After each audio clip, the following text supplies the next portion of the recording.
Hello नमस्कार दोस्तों, फिर से स्वागत है आप सभी का बायोन्सी क्लासेस यूट्यूब चैनल पर। आज हम पढ़ने वाले हैं कक्षा 10 प्रश्नावली 1.4 का सवाल नंबर 3। चलिए शुरू करते हैं। कुछ वास्तविक संख्याओं के दशमलव प्रसार नीचे दिए गए हैं। प्रत्येक स्थिति के लिए निर्धारित कीजिए कि यह संख्या परिमेय है या नहीं। यदि परिमेय संख्या है तो P/Q के रूप की है तो Q के अभाज्य गुणनखंडों के बारे में आप क्या कह सकते हैं। यानी आपको नीचे 3 भाग दिए हुए, उनमें तीनों भागों में से कौन सी संख्या परिमेय संख्या है और कौन सी नहीं है। अगर कोई परिमेय संख्या है तो उस परिमेय संख्या को क्या P/Q के रूप की है या नहीं। अगर P/Q के रूप की है तो उसमें Q के बारे में आप क्या कह सकते हैं, या फिर Q के जो अभाज्य गुणनखंड है उनके बारे में आप क्या कह सकते हैं। पहले मैं आपको दशमलव प्रसार के बारे में परिमेय और अपरिमेय संख्या के बारे में बता देता हूं। परिमेय संख्या कौन सी होती है? ऐसी संख्या जिसे P/Q के रूप में लिखा जा सके।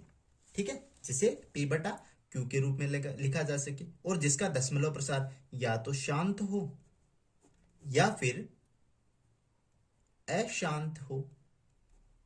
लेकिन अशांत किस प्रकार का? आवृत्ति। ठीक है, यानी दशमलव के बाद वापस वो संख्या रिपीट हो। ठीक है, वो संख्या क्या होती है? वो क्या होती है? परिमेय संख्या होती है। ठीक है, अब दशमलव प्रसार के बारे में मैं आपको बता देता हूं थोड़ा सा कि दशमलव प्रसार कितने प्रकार का होता है। ठीक है, दशमलव प्रसार ये 2 प्रकार का होता है। एक तो शांत होता है, ठीक है, और एक अशांत होता है। ठीक है, अशांत भी 2 प्रकार का होता है। एक अशांत आवृत्ति जिसमें संख्या वापस रिपीट होती जाती है। संख्या क्या होती जाती है? रिपीट। वो क्या होती है? आवृत्ति। और अनावर्ती एक होता है अनावर्ती। ठीक है, जिसमें संख्या रिपीट नहीं होती। जिसमें संख्या रिपीट नहीं होती ना, जिस दशमलव प्रसार में संख्या रिपीट नहीं होती ना, वो क्या होता है? अपरिमेय संख्या होती है। वो क्या होती है? अपरिमेय संख्या। ठीक है, अब आवर्ती वाली जैसे हमने एक ले लिया, जैसे 3.421। ठीक है, तो ये कुछ समय बाद में क्या हो गया? शांत हो गया। तो ये तो हो गया शांत। और आवर्ती में जैसे मान लो 1.111111 ऐसा चलता जाए तो वो क्या होता है?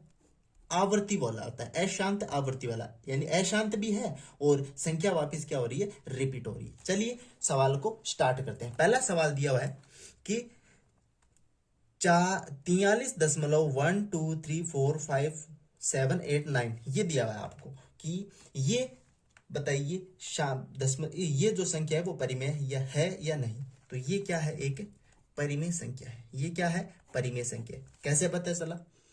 क्यों? क्योंकि इसका जो दशमलव प्रसार है वो 9 के बाद क्या हो गया? शांत हो गया। 9 के बाद क्या हो गया? शांत हो गया। और ये क्या है? रिपीट में दिया, रिपीट भी नहीं हो रहा, वापिस रिपीट भी नहीं हो रहा। और रिपीट नहीं हो रहा तो अब इसका रिपीट नहीं हो रहा तो इसका हर क्या कैसा होगा? हर क्या होगा?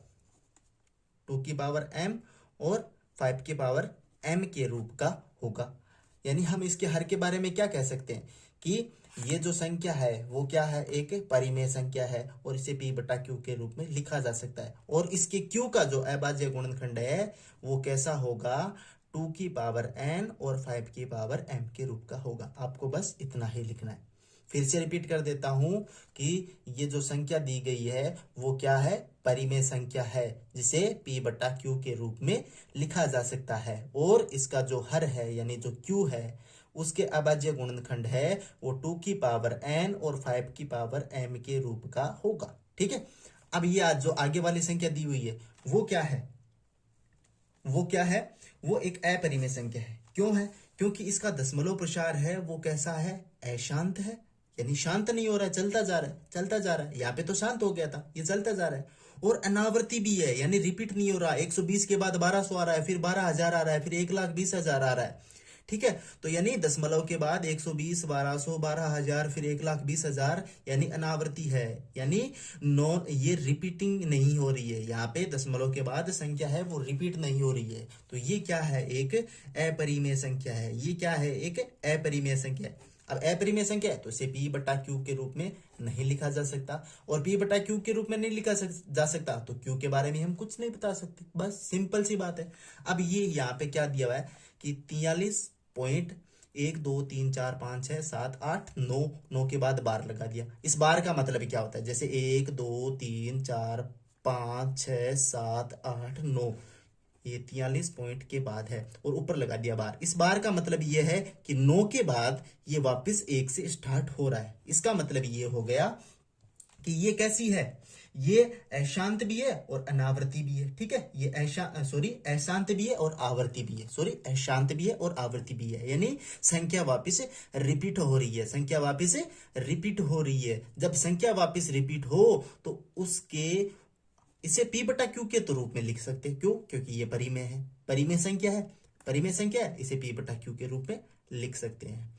दूसरी बात, इसका हर है वो कभी भी 2 की पावर n गुणा 5 की पावर m के रूप का नहीं होगा, यानी इसकी हर का जो अभाज्य गुणनखंड है वो 2 की पावर n गुणा 5 की पावर m के रूप का कभी भी नहीं हो सकता। इसे वापस सुन लीजिए आप कि 43.12 3 4 5 6 7 8 ऊपर 9 उसके बाद भार लगा हुआ है, वो क्या है, एक परिमेय संख्या तो है, उसे p बटा q के भी रूप में लिखा जा सकता है, लेकिन q है उसका अभाज्य गुणनखंड 2 की पावर n गुणा 5 की पावर m के रूप का नहीं हो सकता।